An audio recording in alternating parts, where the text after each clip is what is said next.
Twitter Files, Part 7. The FBI and the Hunter Biden Laptop.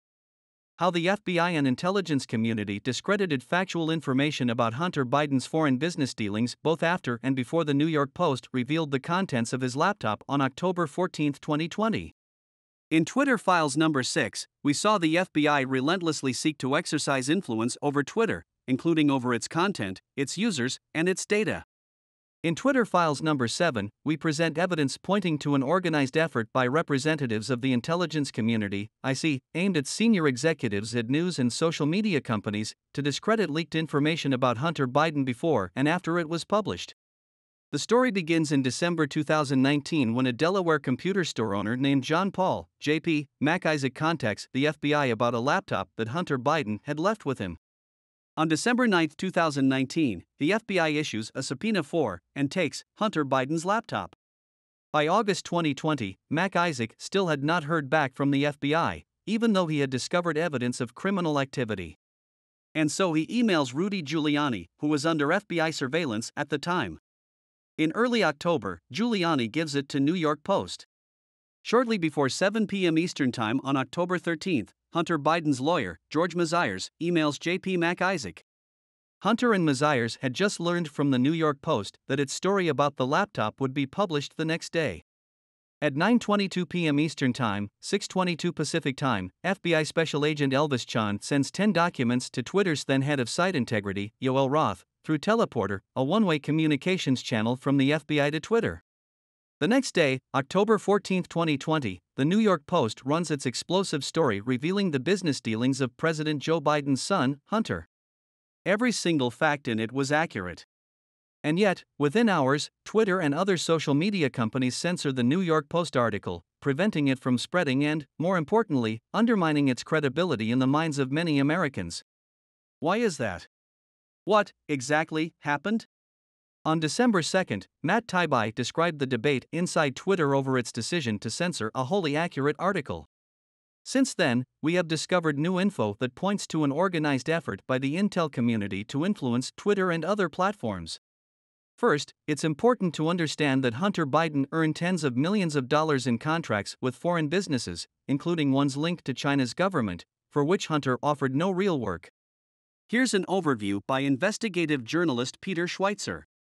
And yet, during all of 2020, the FBI and other law enforcement agencies repeatedly primed Yoel Roth to dismiss reports of Hunter Biden's laptop as a Russian hack and leak operation. This is from a sworn declaration by Roth given in December 2020. They did the same to Facebook, according to CEO Mark Zuckerberg. The FBI basically came to us and was like, "Hey, you should be on high alert. We thought that there was a lot of Russian propaganda in 2016 election. There's about to be some kind of dump similar to that." Were the FBI warnings of a Russian hack and leak operation relating to Hunter Biden based on any new intel? No, they weren't. Through our investigations, we did not see any similar competing intrusions to what had happened in 2016, admitted FBI agent Elvis Chan in November.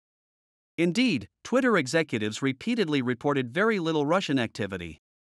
E.g., on September 24, 2020, Twitter told FBI it had removed 345 largely inactive accounts linked to previous coordinated Russian hacking attempts. They had little reach and low follower accounts. In fact, Twitter debunked false claims by journalists of foreign influence on its platform. We haven't seen any evidence to support that claim by Ben Collins' NBC News of foreign-controlled bots. Our review thus far shows a small-scale domestic troll effort. After FBI asks about a Washington Post story on alleged foreign influence in a pro-Trump tweet, Twitter's Roth says, "The article makes a lot of insinuations, but we saw no evidence that that was the case here, and in fact, a lot of strong evidence pointing in the other direction." It's not the first time that Twitter's Roth has pushed back against the FBI. In January 2020, Roth resisted FBI efforts to get Twitter to share data outside of the normal search warrant process. Pressure had been growing. We have seen a sustained, if uncoordinated, effort by the IC intelligence community to push us to share more info and change our API policies. They are probing and pushing everywhere they can, including by whispering to congressional staff.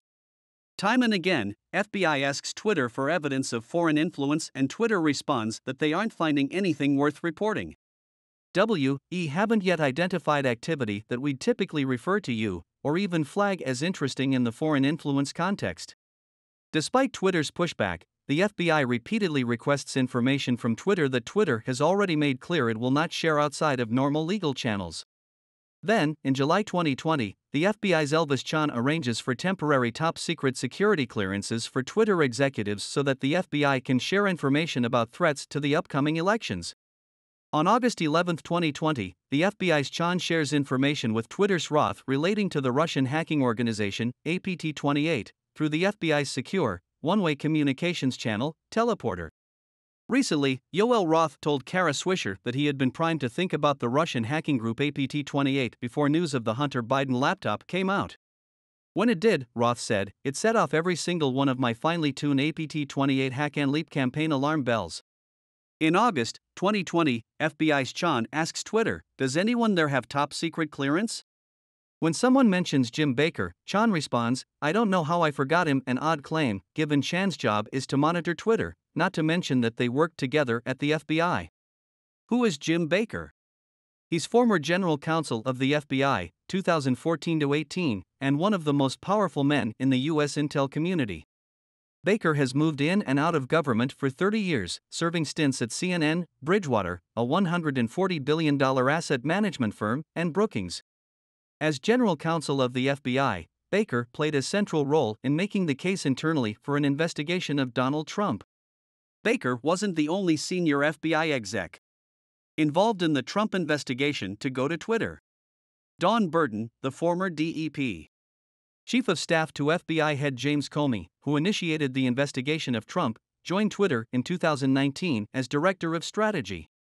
As of 2020, there were so many former FBI employees, BU alumni, working at Twitter that they had created their own private Slack channel and a crib sheet to onboard new FBI arrivals.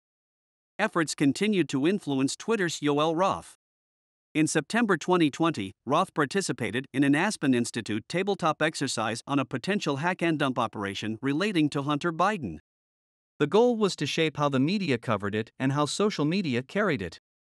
The organizer was Vivian Schiller, the FMR CEO of NPR, FMR head of news at Twitter, FMR Gen manager of New York Times, FMR chief digital officer of NBC News. Attendees included Meta/FB's head of security policy and the top NAT section reporters for the New York Times, the Washington Post, and others.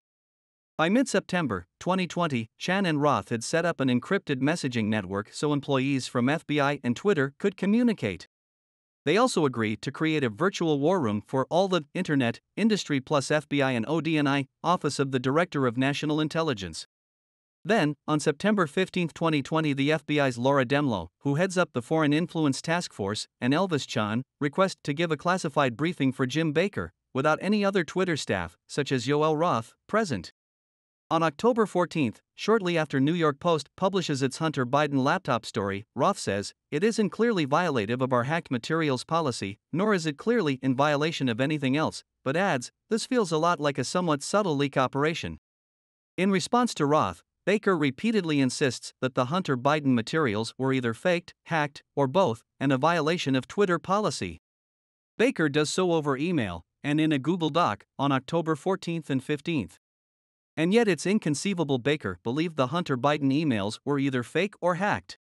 The New York Post had included a picture of the receipt signed by Hunter Biden, and an FBI subpoena showed that the agency had taken possession of the laptop in December 2019. As for the FBI, it likely would have taken a few hours for it to confirm that the laptop had belonged to Hunter Biden. Indeed, it only took a few days for journalist Peter Schweitzer to prove it. By 10 a.m., Twitter execs had bought into a wild hack and dump story.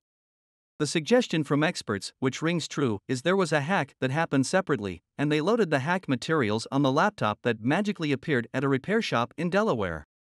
At 3:38 p.m. that same day, October 14, Baker arranges a phone conversation with Matthew J. Perry in the office of the General Counsel of the FBI. The influence operation persuaded Twitter execs that the Hunter Biden laptop did not come from a whistleblower. One linked to a Hill article, based on a Washington Post article, from October 15, which falsely suggested that Giuliani's leak of the laptop had something to do with Russia. There is evidence that FBI agents have warned elected officials of foreign influence with the primary goal of leaking the information to the news media. This is a political dirty trick used to create the perception of impropriety. In 2020, the FBI gave a briefing to Senator Grassley and Johnson, claiming evidence of Russian interference into their investigation of Hunter Biden.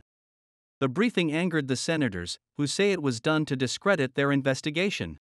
The unnecessary FBI briefing provided the Democrats and liberal media the vehicle to spread their false narrative that our work advanced Russian disinformation. Notably, then FBI General Counsel Jim Baker was investigated twice, in 2017 and 2019, for leaking information to the news media. You're saying he's under criminal investigation? That's why you're not letting him answer? Meadows asked. Yes. In the end, the FBI's influence campaign aimed at executives at news media, Twitter, and other social media companies worked. They censored and discredited the Hunter Biden laptop story. By December 2020, Baker and his colleagues even sent a note of thanks to the FBI for its work. The FBI's influence campaign may have been helped by the fact that it was paying Twitter millions of dollars for its staff time. I am happy to report we have collected $3,415,323 since October 2019, reports an associate of Jim Baker in early 2021. And the pressure from the FBI on social media platforms continues.